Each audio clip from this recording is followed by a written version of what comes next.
pushing you towards TikTok and you really want to figure out some thought starters, I would start with the TikTok Creative Center just to see what's really going off on the platform right now. This QR code will take you there if you want to take a second to scan that.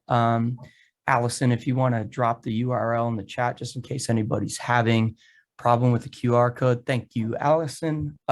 This is a great resource. It's there to be used. Don't sleep on it. Sound is back in your creative toolkit. Use it. This has come up a few times. I have a feeling it will come up again before I'm finished, but this is a sound on environment. It's why the platform is so engaging, entertaining.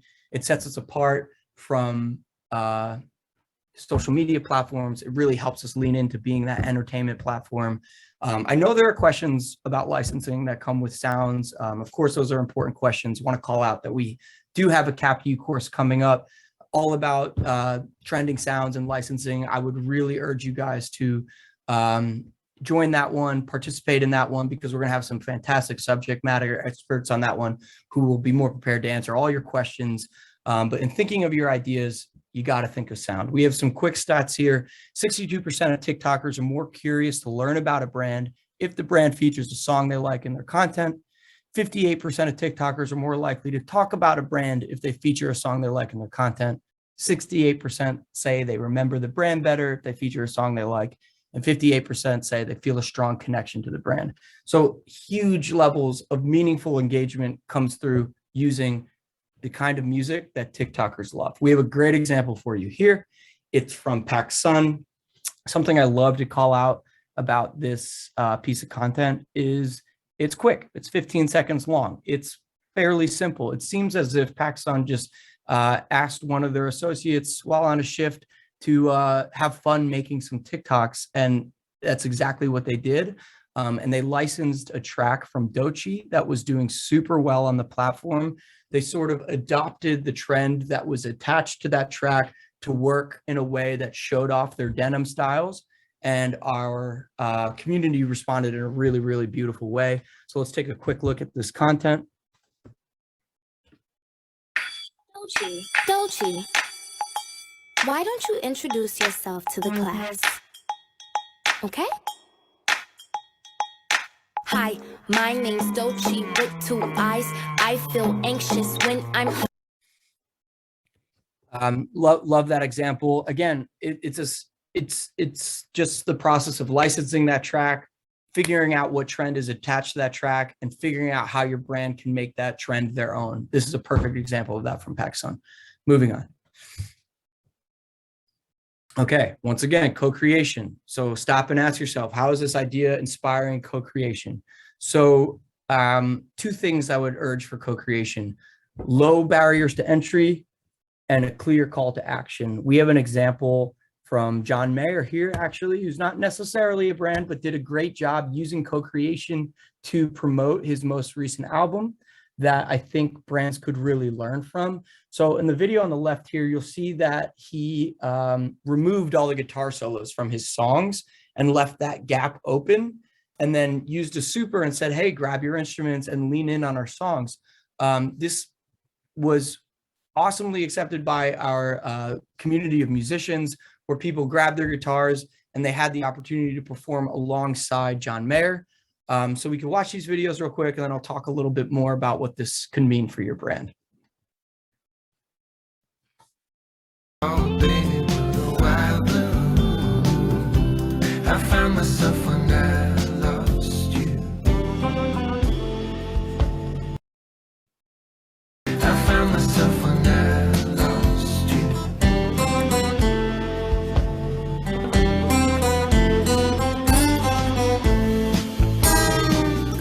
Okay, so again, do you need to get John Mayer to rip guitar solos for your brand on TikTok? No. Would it be cool? Yes, but you don't need that. What you need is a clear opportunity for people to lean in, so they know to come off the sidelines. They know, oh, this brand, this piece of content is meant to be co-created with. So when thinking of your ideas, think, okay, John Mayer took the he took the guitar solos out and they had people put their own guitar solos in. What's our mechanism for co-creation with this idea? If you have a clear mechanism for co-creation, it's not gonna be just a piece of content. It could potentially be thousands upon thousands of pieces of content. And this is something we're pushing a lot. I'm sure you'll hear it elsewhere in CapU and whenever you're hearing somebody from TikTok speak, we really want to push TikTok first thinking. So something we saw when we were newer to the market, newer to the space, is that people would have this big idea. Normally, the tip of the spear would be a TV commercial, and then they would try to retrofit that idea to TikTok. We really want to urge people to try and flip that on its head. What would TikTok being the tip of the spear look like? What would an idea where you're introducing this dialogue, these ideas, this world on TikTok, and then you use the rest of your media mix to really fit what's going on TikTok? It's an amazing new strategy that's a little bit different than what you're probably used to, but we really want to drive home this idea of TikTok first thinking. So when you're responding to your brief, come with that picture of the whole media mix. Okay, we're going to start on TikTok. We're going to launch this idea this way, and then this is how we're going to use the rest of our media plan to build upon this idea. Okay, so we did the brief. We have the ideas. Now's the important part, the pitching. We can move on here. Your ideas are in the deck. How do you ensure that the art director's time was not wasted making those mocks? So you're gonna face a lot of questions when you're pitching these TikTok first ideas. It's a little bit newer. There's a little bit more uncertainty around it, and that's what CapU is for. We're here to answer all of those questions. So you work super hard on these ideas. You want to get your creative directors, your executive creative directors, your clients, everybody, all the stakeholders on board for these ideas. So be ready with some talking points. Be ready to talk about why TikTok.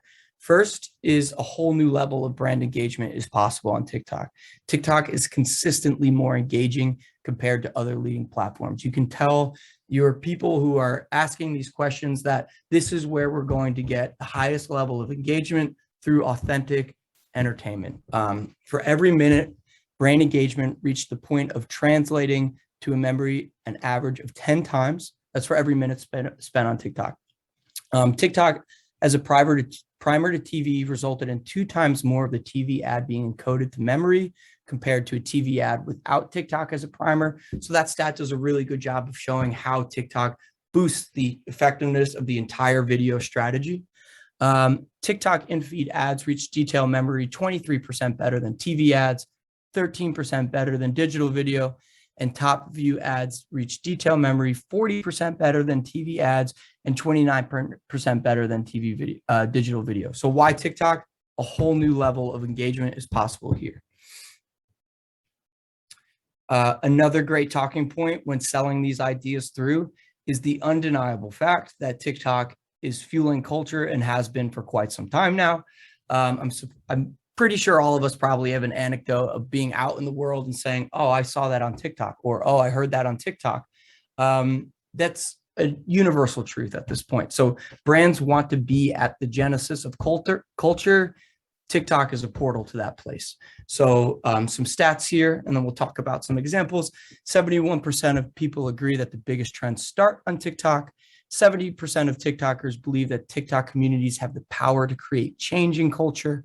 43% of users and 54% of creators try something or go somewhere new after seeing it on TikTok. Annalise, thank you for calling out Emily Zuge in the chat. Perfect segue over to our example here. So Emily was a creator on our platform who had this incredibly funny shtick where she majored in graphic design, and she started redesigning major companies' logos. And it started as just a bit on TikTok, and it became this cultural engine where people, some of the most iconic logos, McDonald's, Amazon, the NFL, these brands were leaning in on this and then using the Emily Zuge version of their new logos that you can see in the GIF here across platforms off of TikTok. It was such a cool thing to see. Other examples can be seen in the world of music. specifically this most recent Grammy's Best New Artist category. That category was dominated by people who really supercharged their rise to fame on TikTok. No matter where they got started, they used TikTok to really explode their fan base. And once the TikTok community decides that an artist is good, the whole industry follows suit. I'm of course talking about Lil Nas X, Doja Cat, Olivia Rodrigo. These are all people who use their TikTok content to explode into cultural superpowers. And we've seen brands do it as well. That opportunity exists, and it should be talked about when pitching these ideas. And then lastly, you got to be ready for this idea that's going to come. I'm sure it's going to be thrown at you at one point in the pitching process. Yeah, TikTok's just an awareness play. Is it really a moving product though? Is it really affecting the lower funnel? And the answer is an unequivocal yes. Of course, you get all these eyeballs on TikToks. Of course, it's an awareness play, but it does not stop there. A perfect place to urge people to look if they're doubting you is the TikTok made me buy it phenomenon. This hashtag has over 11 billion with a B, 11 billion views on the platform. And this is a place where people come to share and review products that they love. 28% of users agree that TikTok inspired impulse purchases more than any other platform, and 39% discovered a product brand they didn't know about before, and 47% say they bought something they saw on TikTok.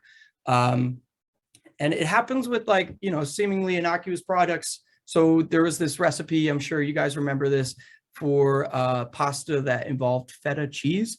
Feta cheese was hard to find after that. People were buying feta cheese like crazy. Here we have the little green machine, which is just, a little vacuum that does really well. And TikTok really, really loved it. So all of a sudden, this little green machine from Bissell became a TikTok phenomenon as well. There are endless examples of that. And when you're challenged with this is an awareness, but we have goals here, and those goals are existing in the lower funnel. Be ready to talk about the power that TikTok has on informing decisions like this. I kind of touched on this earlier when I was talking about TikTok first thinking. But when you're pitching your idea, come with the POV on the entire creative ecosystem. So what do I mean by this? First, talk about how you're going to launch on TikTok. You're going to have this big tentpole moment on TikTok. Maybe you're going to use one of our premium branded solutions like a top view ad or a one day max. And that's how you're going to launch this world or this idea on TikTok. Then you're going to sustain that engagement with an always on presence by being active in the comments. Maybe you're bringing on a team of creators to make some content on the heels of that big tentpole moment.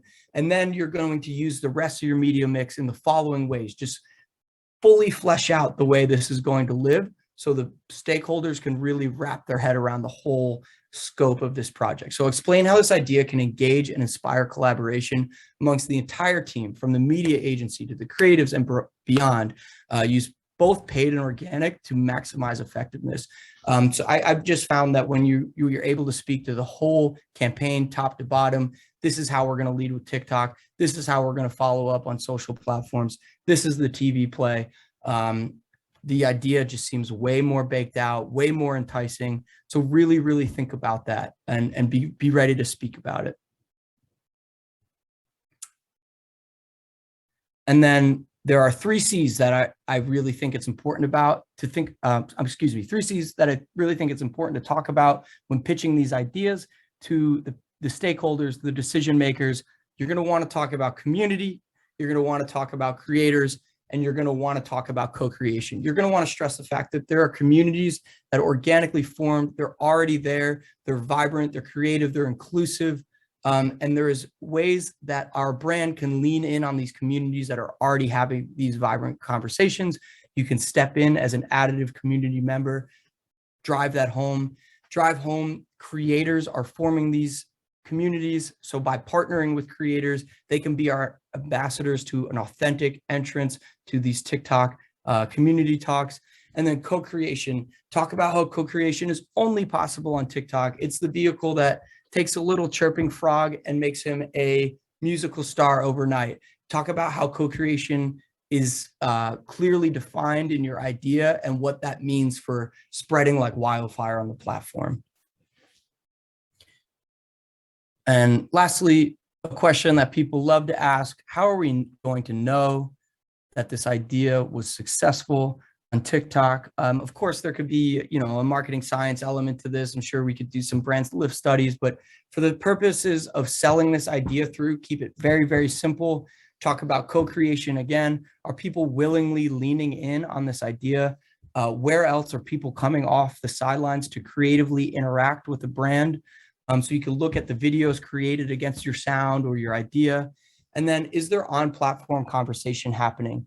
This is largely going to be in your comment section. I know on other platforms of past comment sections, you're urged to ignore the comment sections because it's a place for negativity and all that stuff that you don't really want to deal with on a day-to-day basis.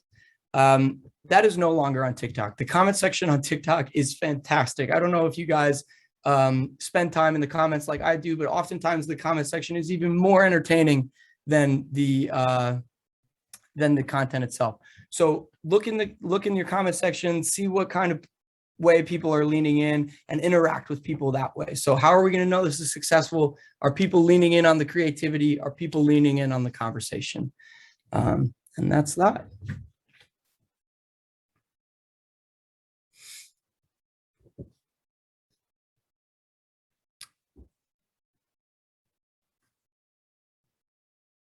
So we have two QR codes here. Crystal, do you want to take them through it, or do you want me to? Sure. Thank you so much. Can you guys hear me? Yes. Thank you so much, Matt, for an amazing presentation. Let's please show Matt some love in the chat. As you guys know, or may not know if you didn't join last week's session, I'm Crystal and I head up creative agency partnerships in North America. Before we get into questions, please take a moment to scan these two QR codes. On the left is TikTok's Creative Center. So this is where you can dig into what's popular on TikTok right now, get more tips and tricks on how to create TikToks and find out about what's making other brands successful on the platform. On the right is our Google form. So you can follow up with us, the Creative Agency Partnerships team. Do you have a general follow-up question about the platform coming out of this meeting? Do you have questions about a specific active brief that you're working on right now? This is your pathway to the Creative Agency Partnerships team.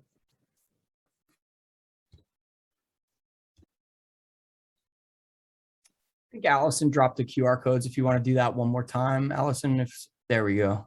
Sorry, the chat's super active, so it keeps getting buried, but those URLs are in there. Awesome. All right, let's get to some questions.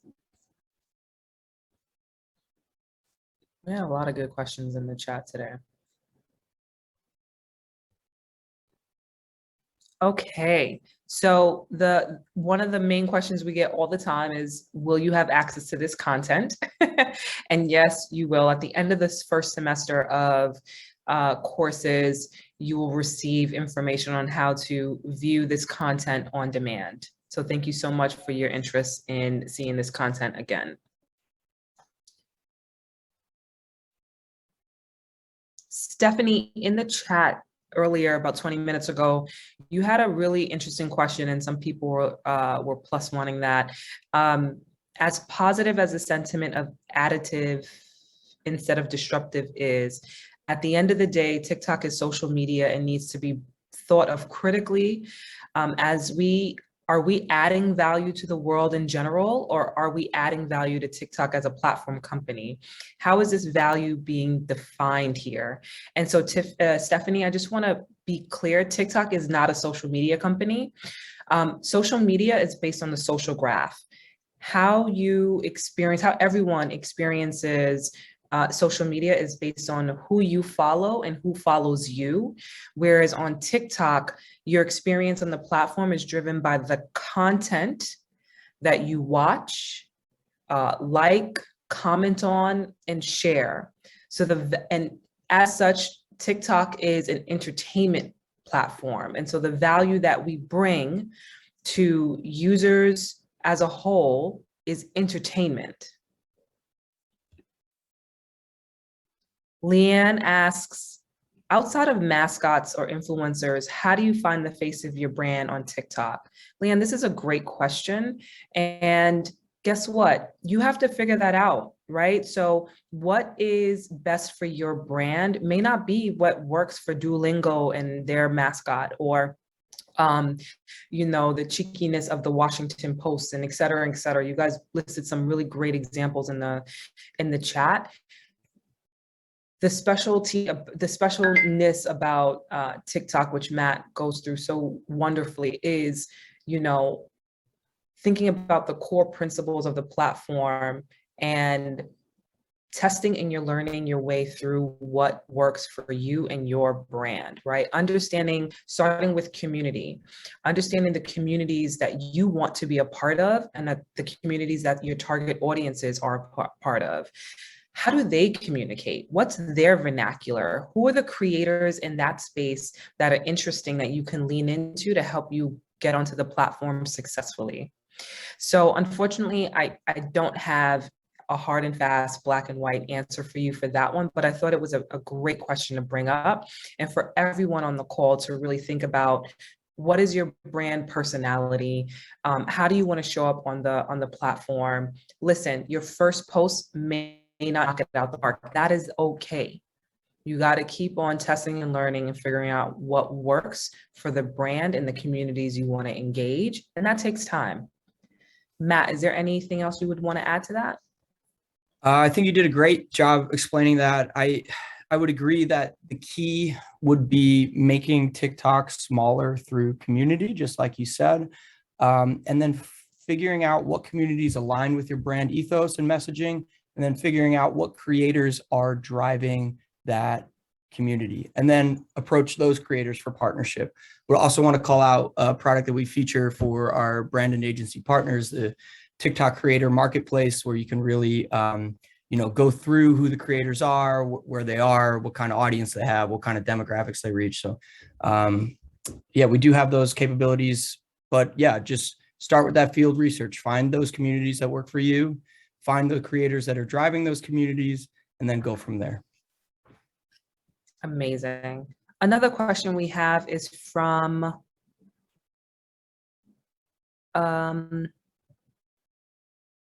so many good questions today.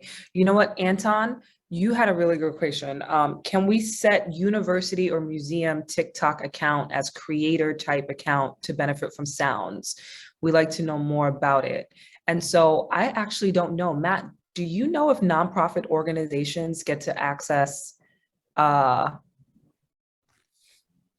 like the sound and trending things without having to license it? That's a This really might be good question that I don't know Exactly. the answer to, but can find out and report back. What I will say is that everybody has access to the commercial music library, which has over 500,000 pre-approved songs. So that would be a great place to start, but unsure where nonprofits fall in that. That's a great question. Yeah, I agree. So Anton, for everyone, we're going to be doing cliff notes for each session. And so that will come out at the end of the semester as well. We're going to include this on that cliff notes because this is a really good question. Let's keep going. Oh, this is a good one. I'm choosing kind of hard ones today, and I'm okay with that. So any tips on how to inspire co-creation for businesses that are B2B, or any examples? So for the anonymous person that asked this, there are several core principles to the platform, right? And like Matt said, please join the concepting and creating for TikTok session that will take place next week. And we'll dive deeper into a lot of the principles that he mentioned today. Whether you are a brand, a user, or a creator, everyone should show up on the platform tapping into these core principles. Now, with that said, you always have to do what's best for your brand, right? To be clear, TikTok is more of a B2C platform, right?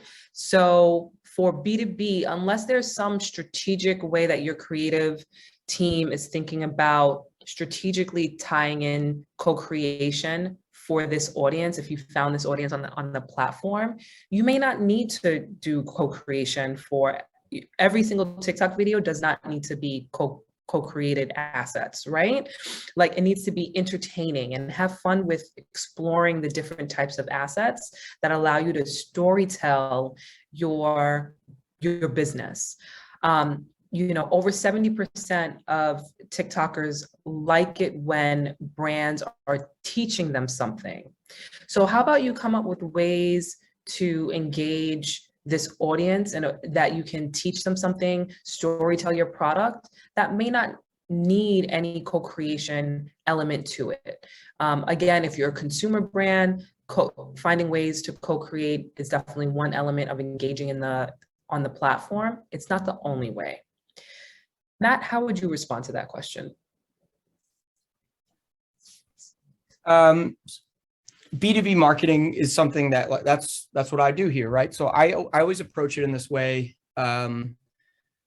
Yes, the audience is different. Yes, the goals are different, but that doesn't necessarily mean we need to be less entertaining. And TikTok is the place to be entertaining.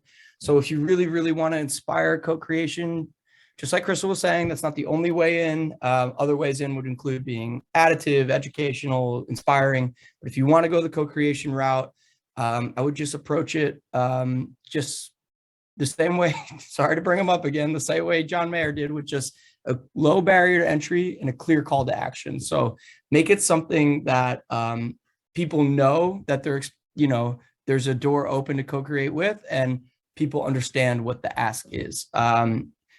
I hope that's a good answer, but I would just approach it I would approach it just like you would, any other co-creation campaign on this platform, with those two core tenets of low barriers to entry and clear calls to action. That's a really, really good point.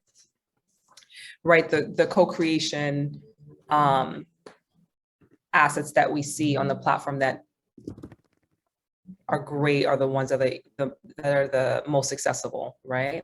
Yep. Great ads, thank you. Let's see, we can get 2 more questions in.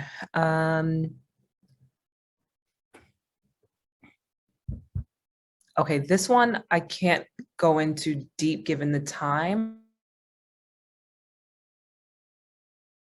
So an anonymous attendee asked, we don't get these questions a lot, but how does the platform keep our content safe?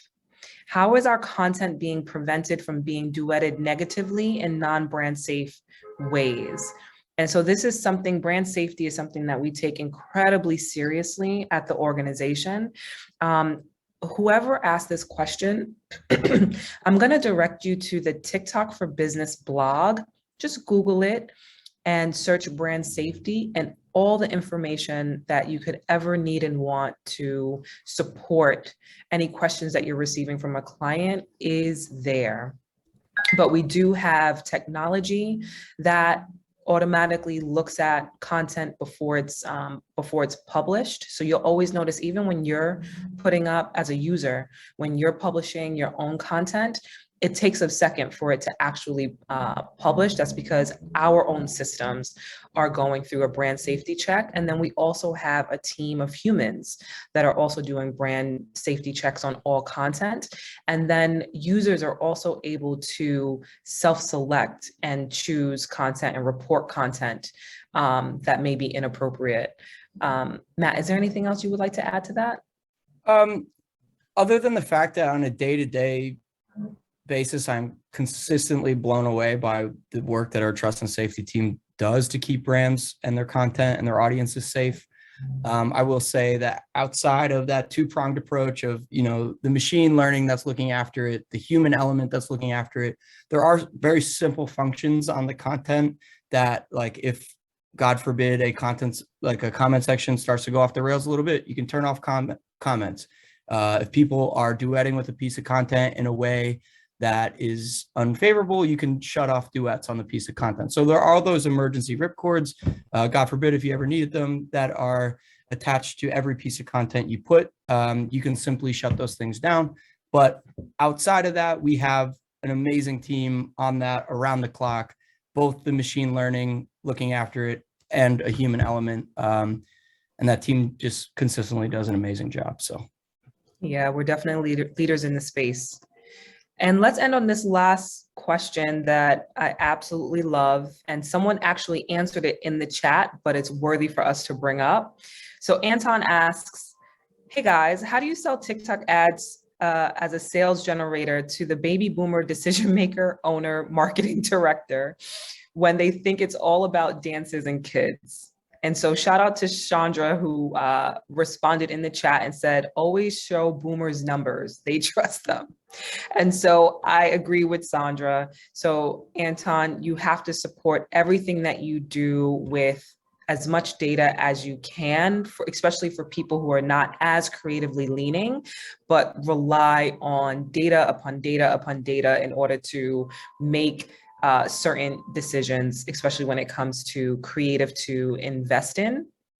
Also, case studies, right? How are each of you leading in your respective department and position by being students yourself, right? Shout out to joining this CAP University first semester of content. How else are you reading what's going on in the industry? Ad Age publishes once a month the top TikTok ads or TikTok videos from brands from the month prior. Show your clients how other brands are participating and leaning in and having fun on the platform with results. Let them have FOMO, right? Fear of missing out. So that coupled with hardcore data that we have, check out the TikTok for Business blog, plus case studies, you should be able to start chipping at that nut of getting an older leader to buy off on your ideas. Matt, anything to end with that? You're on mute, Sunshine. sorry about that. Almost made it through the whole meeting without doing that. You certainly did. Had to get in one, but no, I think you said it perfectly. I think that's a great place to end. And like, yeah, thank you guys so much for a great session and an active chat. It's always great to see people leaning in the way you guys do. It is. Thank you, Matt. And thank you everyone, all 1,300 of you who showed up today to join us. We can't wait to see you